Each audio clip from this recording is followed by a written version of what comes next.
এ যুগের নারী কেন শিল্পী হয়েছে? পর্দা ফরজ আল্লাহ কোরআনে বলেছে।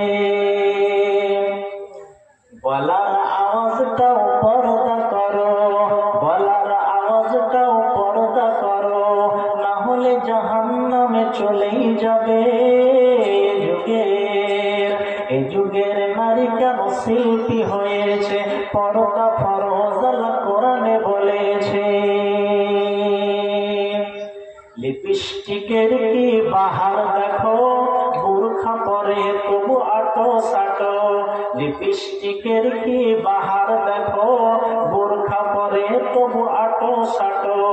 ইউটিউব দেখো তার ভিউটা কত, মধুর বাণী আছে কোরআনে কত।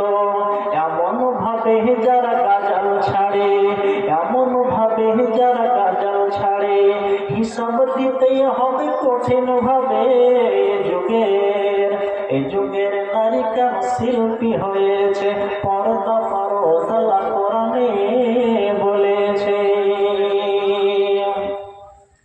বয়স কারো দেখো 19-20, ভাবখানা নাই দেখো যেন হয় ছড়ি। বয়স কারো দেখো 19-20, ভাবখানা নাই দেখো যেন ছড়ি।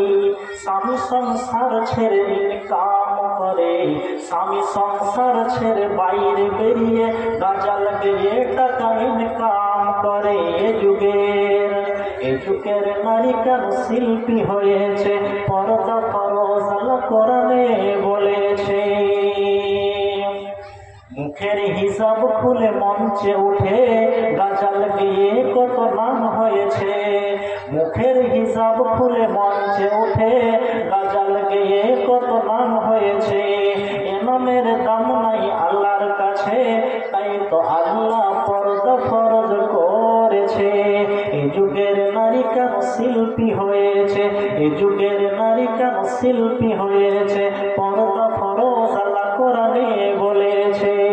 বলার আওয়াজটাও পর্দা করো, বলার আওয়াজটাও পর্দা করো, না হলে জাহান্নামে চলেই যাবে। এ যুগের নারী কেন শিল্পী হয়েছে? পর্দা ফরজ আল্লাহ কোরআনে বলেছে।